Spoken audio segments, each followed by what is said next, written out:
जय श्री राम। जय जय सीताराम। जय माता दी। सज्जनों, आज के समय में सभी लोग जानते हैं और समझते हैं कि आध्यात्म क्या है और विज्ञान क्या है। आध्यात्म और विज्ञान एक दूसरे के पूरक हैं। इसलिए कि पौराणिक कथाओं को सुनने और देखने से रामायण में, टीवी में, यूट्यूब में सब पता चल रहा है कि ऐसी परंपरा, ऐसी व्यवस्थाएं इसके पूर्व भी थी। आज हमारा जो विज्ञान दे रहा है, हमारी विज्ञान की जो देन है, इसके पहले भगवान श्री रामचंद्र जी पुष्पक विमान में पहले यात्रा किए थे। लंका में विजय प्राप्ति के बाद आज हमारे आपके बीच में हवाई जहाज है, एरोप्लेन है। तो ये ज्ञात सब है, सब जानते हैं। लेकिन आजकल क्या है, थोड़ी समाज में त्रुटियां जो चल रही हैं, उनको हमको आपको सबको मिल करके दूर करना चाहिए। जैसे हर घर में पूजा हो रही है, भगवान की वंदना करते हैं, सेवा करते हैं, और जो जिस प्रकार से विधि विधान से सब पूजा करते हैं, पाठ करते हैं। लेकिन आज समाज में आवश्यकताएं इतनी बढ़ गई हैं कि लोग बाग उसमें परेशान हैं। परेशान तो सब हैं, लेकिन कहते हैं हम परेशान हैं यार, वो सुखी है। हमको बड़ा कष्ट है, हमारे पास ये नहीं है, उसके पास ये है। हमने उसमें पढ़ा है, समाज शास्त्र में पढ़ा था हमने, उसमें महावीर स्वामी ने 3 वाक्य दिए हैं समाज के लिए, और वास्तव में बड़े उत्कृष्ट वाक्य हैं। और यदि हम उनका अच्छा अनुभव करें, अच्छा चिंतन करें, अच्छा मनन करें, तो हमको ये ज्ञान प्राप्त हो सकता है कि हम परेशान नहीं हैं। ईश्वरी जो कृपा है, ईश्वर की कृपा सभी के ऊपर होती है, समय अनुसार होती है, अनुकूलता से होती है, प्रतिकूलता से होती है। ये समय का निर्धारण होता है। जैसा हमारा समय होता है उस प्रकार हमको उपलब्धि होती है।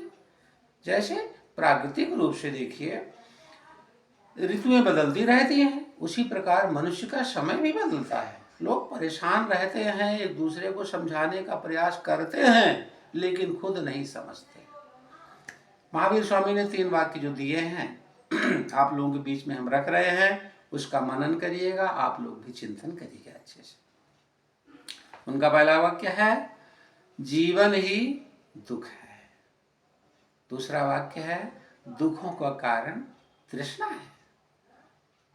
तीसरा वाक्य है, दुखों का नाश तृष्णा के नाश से संभव है, जबकि यही असंभव है। संसार में सुई से लेकर के जितने बड़े जीव जंतु हैं, आवश्यकता की चीजें हैं, सबको चाहिए। तो यदि चाहिए तो दुख होगा, क्योंकि उनका दूसरा वाक्य है, दुखों का कारण तृष्णा है। चाहे आपको सुई की आवश्यकता हो या एरोप्लेन की आवश्यकता हो, जहां आपकी आवश्यकता समाप्त हो जाएगी वहीं आपका दुख दूर हो जाएगा। तीसरा वाक्य है ना, दुखों का नाश तृष्णा के नाश से संभव है, जबकि यही असंभव है।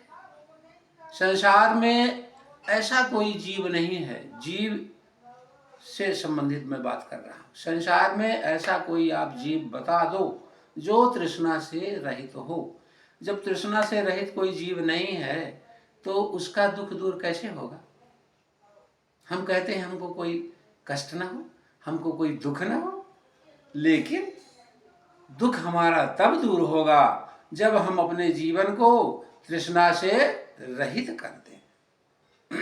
अर्थात तृष्णा से रहित जीवन ही सुखमय जीवन माना जाएगा और आपको सुख की अनुभूति होगी। जब तक आपकी तृष्णाओं का अंत नहीं होगा, तब तक आपको सुख की अनुभूति नहीं होगी।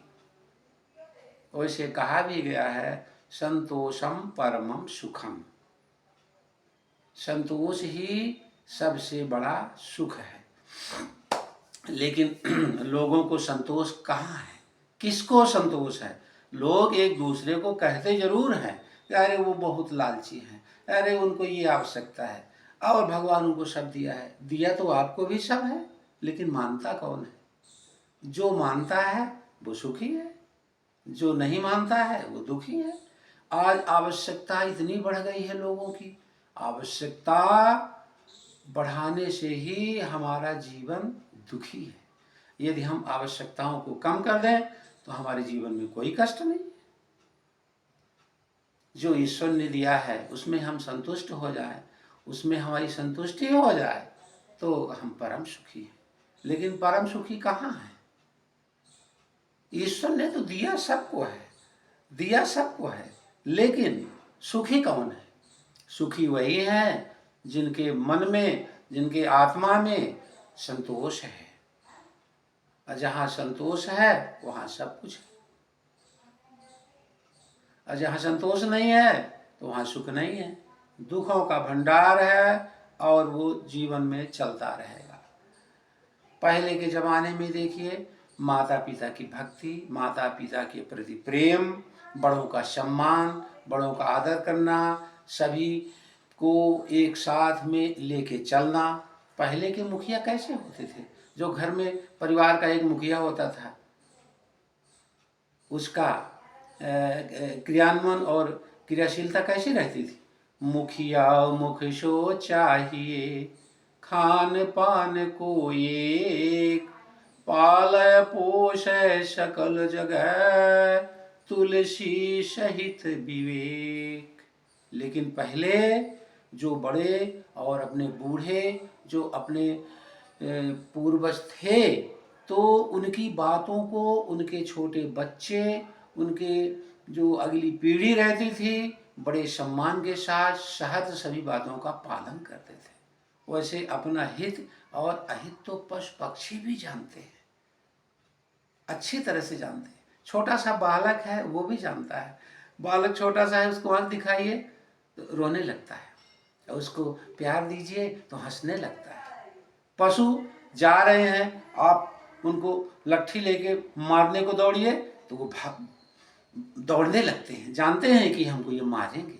तो अपना हित और अहित पशु पक्षी भी जानते हैं, लेकिन जानते तो सब हैं, लेकिन पालन नहीं कर रहे हैं। आज हमको सबको, हम सभी को जागृत होना चाहिए और पालन भी करना चाहिए। जो हमारी पौराणिक मान्यताएं हैं, परंपराएं हैं, रीत रिवाज हैं, उनका हम भली भांति पूर्ण रूपेण पालन ना करें, लेकिन आंशिक रूप में तो करें। ये तो माने कि हमारा बड़ा कौन है, छोटा कौन है, उनसे हमको किस प्रकार व्यवहार करना चाहिए, इस चीज़ का हमको ध्यान देना चाहिए। श्यावर रामचंद्र की जय। फिर अगली वीडियो में हम ऐसे चर्चा करते रहेंगे भगवान की, आप लोग सुनते रहिएगा। कैसा लगा हमको बताइएगा, लाइक करिए और कमेंट करिएगा और बताइएगा। जय श्री राम।